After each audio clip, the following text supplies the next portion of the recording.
Dinner and a Book is supported by the Rex and Alice A. Martin Foundation of Elkhart, celebrating the spirit of Alice Martin and her love of good food and good friends.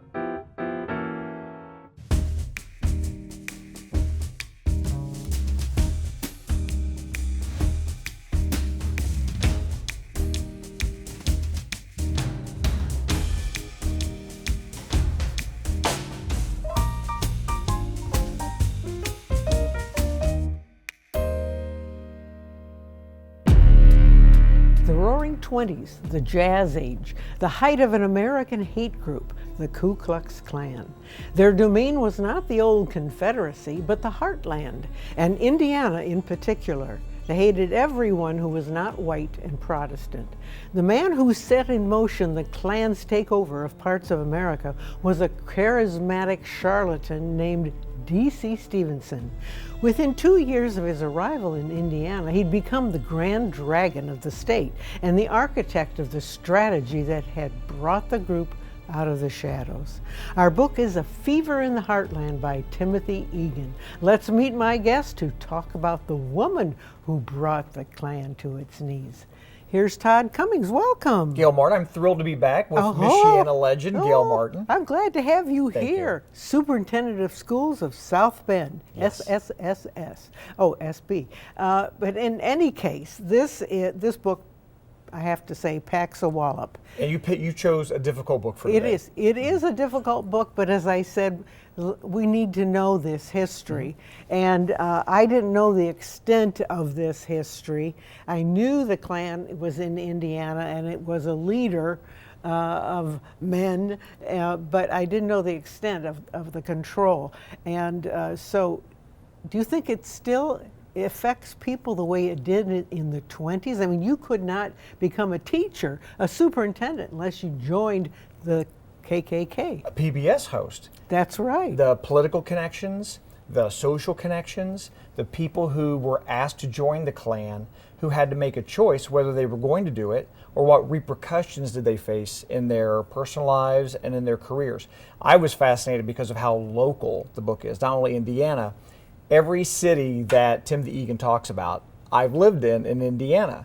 And so even the South Bend connection, it's just harrowing how close to home the book is. Oh my goodness, it certainly is. And I've been thinking about this ever since I read this book.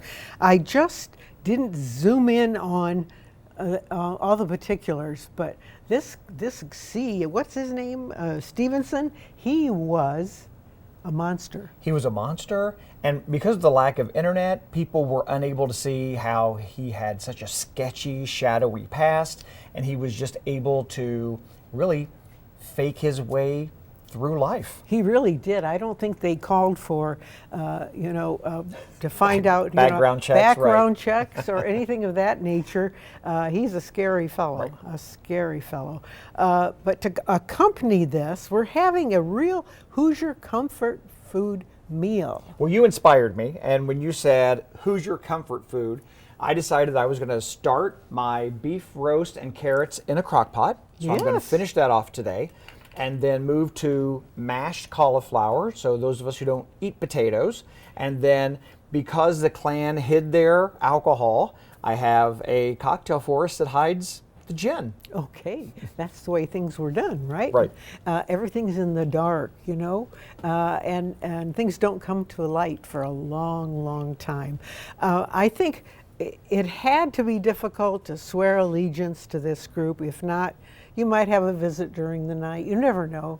I don't know what their punishment was. Probably you would be kicked out as superintendent if you didn't join the group, or if you were. Fear and terror, and how they did have those midnight runs, and the terror that they instilled in families and in communities. And before we get too far, I know I mentioned it earlier, I read the book and I had my phone close, because you can Google all the sites. So when they talk about where this was in a city, or the crossroads, or the house, or I'm a fan of Find a Grave, you're able to find the locations and see the book come to life. So I recommend having your phone so you can find the locations. Now give us that site again. It's Find a Grave.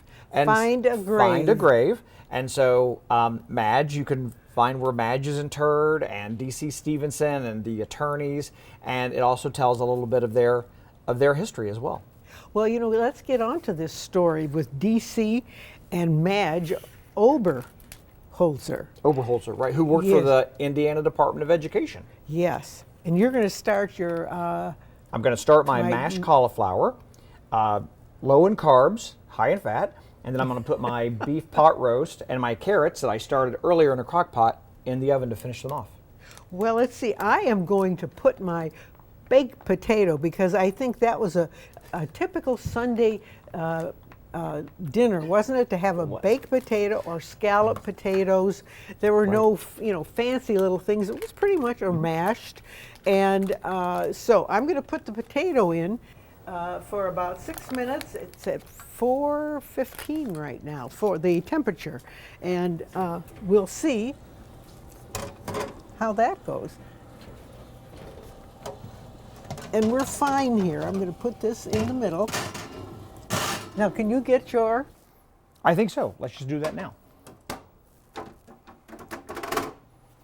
And this is a man who didn't cook, and now here he's doing comfort food, and he's mashing and stirring, and I hope you're enjoying it. I am. And Gail, it was bleak my first visit. We really had to work hard to find something for me to cook, and when you mentioned beef roast, I'm like, you know what?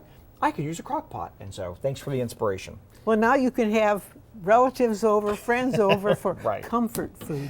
And I do have to say, not only do you encourage us to read great books, but in my time on Dinner and a Book, and all your other guests, I've been inspired to do more cooking. So thank you. You're welcome. You could have a dinner party now. You really could. I could. Yes, but you said I won't. The one thing about this is the real horrible nastiness, meanness, and butchery of this what was it? D.C. Stevenson. D.C. Stevenson. And he terrorized young women. Of course, it didn't come out until he terrorizes this young Oberholzer. And it is the way she is manhandled and worked over by him. And he's such, you said it, he's such a monster. And what he does to her is harrowing, but in the end, because of her bravery, she's able to really bring down the Klan. She does, and that's why she is so important to know. She was strong enough to say, no, I won't marry you, and as she's bleeding to death because he's made marks all over her body, she holds fast and no, I won't marry you. That's what he did to the other women. He would rape them, and then he would say, but I'm going to marry you, and that will protect you.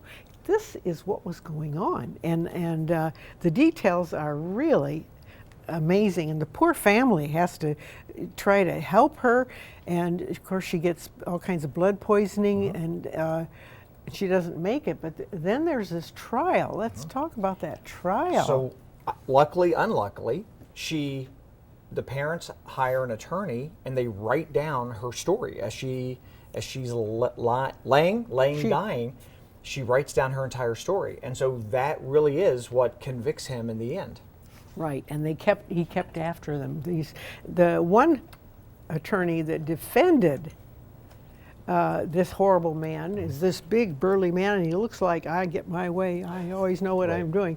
And the other one that is what's the word? He is directing the movement against this Grand Dragon, and he looks so mousy. He looks sick. He does. And maybe he is sick. Maybe he is. But he really works with Madge's story to bring down, this political power and the powerful folks that were behind them, and how arrogant, and the way they dress and their arrogance.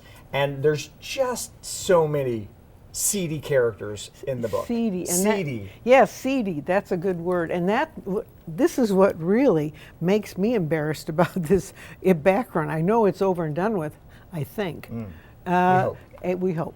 And so I at first I thought I couldn't finish reading this book, but then I said, well, come on, you're not going to get hurt. Just read it. Just read it. And it's on a long waiting list at the Elkhart Public Library, so a lot of other people want to know why these grown men put on white bed sheets. And how this woman brought them down. And she really is the heroine. While she has a horrible ending, she really is the heroine in this story. She is. And I don't know, it's sort of like this information has to be in the basement or in the archives of many towns. I mean, I could just name Muncie, and I could Marion and Evansville. And he talks about, Timothy Egan in the book talks about, folks are finding Klan gear in their barns. They're having to reckon with their family's history. And he goes on and he does podcasts and he does other venues. And he's so fascinating how he works in Indiana with historical societies and people who are now finding this Klan material. But he's fascinating how he's uncovered this history. This Timothy.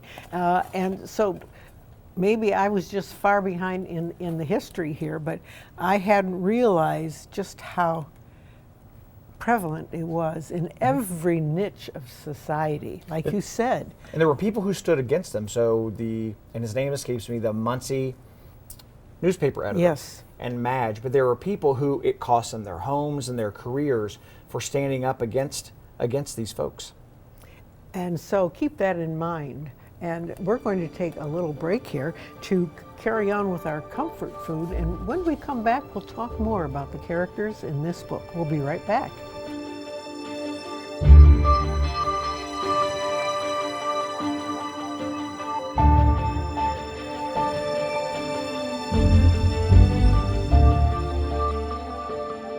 Well, the thing I was thinking about while reading this book, Todd, was how did this end up in Indiana? I mean, these people are supposed to have stayed in the South. How did they get up in the heartland? Well, I think, one, they were looking for a place to grow. But two, D.C. Stevenson is such a charlatan. He's so sketchy and seedy, but he's a really great salesperson. And so I believe, I think Timothy Egan talks about this, when you're looking for a club or a fraternal organization, if you don't understand the seediness of this group, then he was a convincing and charismatic charlatan. Or if you didn't run into his actual self. But right. But this is so scary because everybody fell for all this, hook, line, and sinker. Many do. You know, we see the newspaper editor in Muncie who does not join, writes editorials, ends up losing his home and losing his business. But the attorney in Indianapolis, but you see people who stand against them. But they were so powerful at the time and so well connected and had so much money and influence that they were just able to crush people until Madge comes along. Well, and Madge just wouldn't give in to his terror, his cruelty, and she stayed alive like 3 weeks longer than most people. She actually took some poison to get out, just to leave this man's presence. And they followed, everybody in the town was following this, and when she was dying, they came out and surrounded the house. There's a picture in the book. But where was the muscle? For these people, they just were afraid, weren't they? They were afraid. And it would have been nice if all these towns could have gathered together and had a demonstration against this whole thing. And that sounds maybe Pollyannish, but that's what it takes sometimes, is just to stand up and say, no. But there was so much fear and there was so much terror, and especially connected to careers and social influence, and how they could really just ruin a person for not joining. Well, and when you think about the South at the time of the Civil War, after the Civil War, there was a civil rights law passed, and some African Americans ran for the government in the states, and then all of a sudden, the white man is getting so excited. He's saying that we can't have them, and ooh, they're going to change things, and ooh, we don't like that. And so we have the Jim Crow laws that come and put everybody in their place. And so these people from the South want to come up, get away from some of that, and they want, I don't know, this guy came from California. Came from California via Tennessee, I believe. And again, before the internet, no one was able to track his multiple marriages, his sketchy background. Did he go to college? Did he not go to college? Yeah. But Timothy Egan goes through how shady he is and how he disappears at times and resurrects as someone else. He was a piece of work. He really was. And I kind of think of that guy that was murdering people in California, and finally he died in prison. And D.C. Stevenson does die in prison. Yes, he does. And so it's fascinating. Again, have your phone, but you're able to see, where he's housed, what he ate, what he was dressing, because they go into his clothing as well in the book, which was fascinating. Well, I do. At first I thought, we shouldn't do this book. And then I said, why? We can handle this. We can read about it and say, yes, a lot of bad things happen in countries and places, and we can't let that happen again. But when you recommended it, I had a former student recommend it as well, but it was a page turner. I could not put this book down. While difficult, grisly, and macabre at times, I couldn't put the book down. It was really well done. Yes, he's a very good writer. And let's talk about also, we must thank President Ulysses S. Grant. He is the one that said, enough is enough. There's always one person there at the right time. With Joe McCarthy, it was the woman senator from Maine. She said, enough of you, enough of this. And you know what? It stopped. So that's all you have to do. Now you've got to pick the moment, and that's the hard part, really the hard part. But this book he's done an excellent job, and I'm sure there are many records in barns and in vaults and in safes that talk about this, and people might even say, hey Dad, what was Grandpa doing back in the 20s or the 30s? And folks post them. I know I was on Reddit last week and someone had posted their grandfather's Klan membership card. So they are emerging, folks are finding them, and they're having to deal with the difficult history of their families, and what do they do with this information? Are we going to talk about the South Bend at Notre Dame part? Oh, sure, let's talk about that. That's very important. So there's a piece at the very back of the book where the Klan is coming to South Bend. I mean, they're everywhere, but they're coming to South Bend, and a group of Notre Dame students decides to meet them at the train station and fight back. And so there was this fight where they fought against the Klan. They wouldn't let them come to town. And I believe we're coming up on the 100th anniversary of that. And so there were Notre Dame students who were hospitalized, Klan members who were hospitalized, but they were able to beat them back so they didn't have their rally in town. Well, I guess I had seen that at the end of the book, and I'm reading so many books I kind of forgot about it. I'm glad you brought it up. That is something to celebrate. It is. And won't that be interesting to see if there is a celebration, or at least a mention of this? I heard there was a celebration for the 100th anniversary of this event coming up, so fingers crossed. Fingers crossed, maybe a picture, maybe not. But I think we should also talk about other ways these people got together. They got together with family members, not only with people they worked, but family members, and some of them talked and shared their ideas, and the young people were brought up with the idea this is all fine. And when you go generation to generation to generation, pretty soon your whole corner of where you live has all these people with this as a background, and it is pretty scary. As a background, and hate as a philosophy, and scared of their world, and so it just breeds on itself. Yes.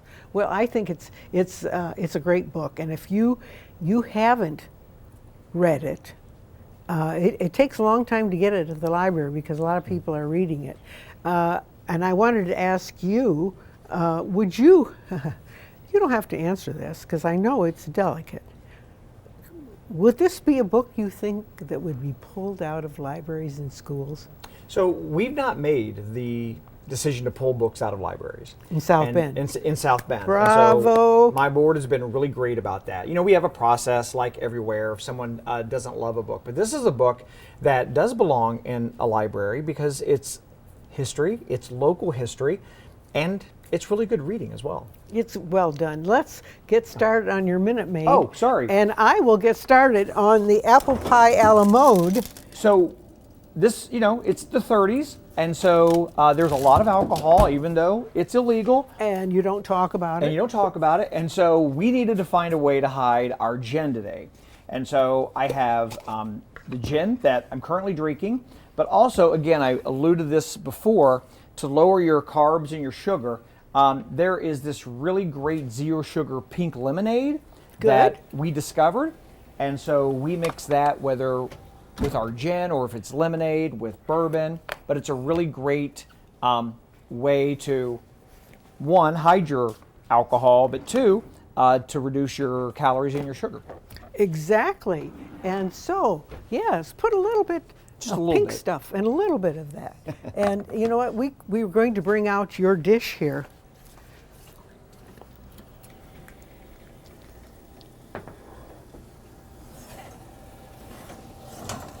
Isn't this wonderful? Look at this. And again, thank you for the inspiration. This? Oh, that does look good, yes. Yes, it does. Very nice with the carrots. And here we have, Mashed cauliflower with let's put this butter in here. and cream and black pepper. And we're going to have a little drink.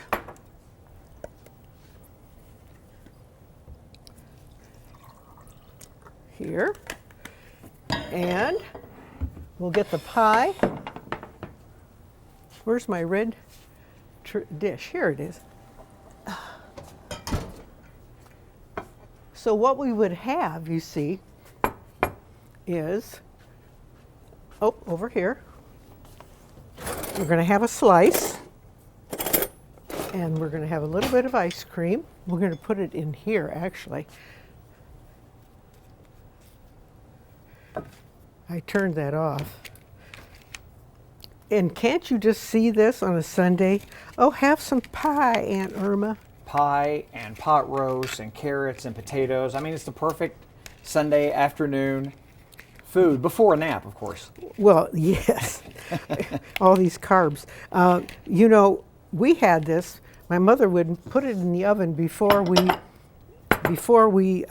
went to church, and then we'd come home and it'd be ready. And this is what she served. That's why we wanted a typical Indiana meal, nothing fancy. Oh, this pie is just giving me fits.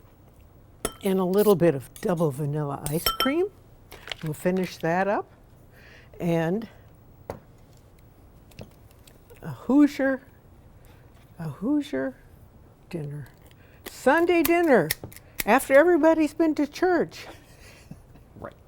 And they come home and they have this wonderful meal. So here we are, and we're going to have a toast, and then we're going to have to shut Cheers. down. Cheers. Thank you for coming again today. Thank you for hosting me. Oh, you did all the food. No, my fourth time. I'm thrilled. Michiana legend, thank you so much. And thank you for what you do with literacy and the community. And we're Thanks just for grateful. that. I do appreciate that. do. Literacy is so important. It is. Books are important. We have to keep our children educated and reading, and as adults we still must keep reading. So we're going to take a little break. We'll be right back.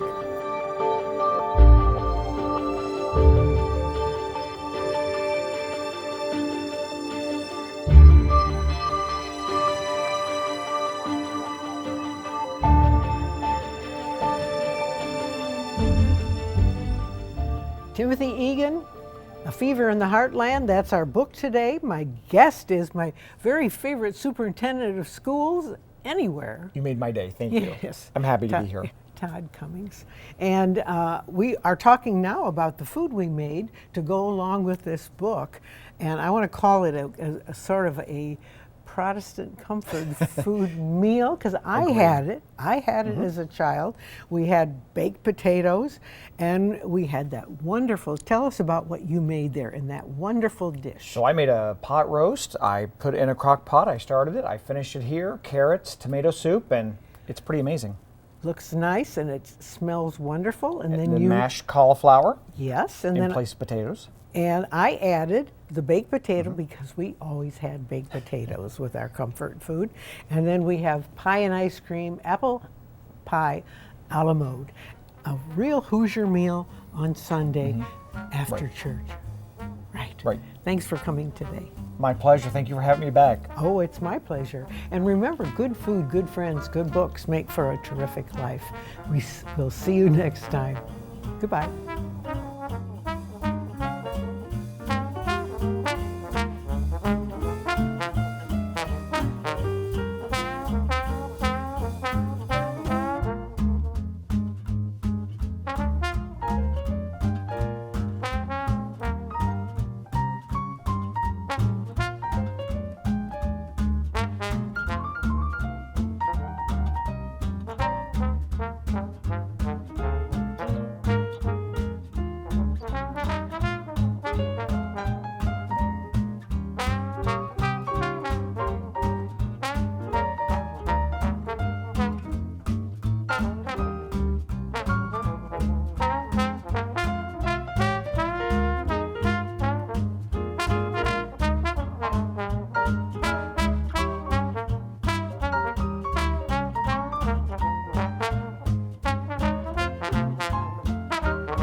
This WNIT local production has been made possible in part by viewers like you.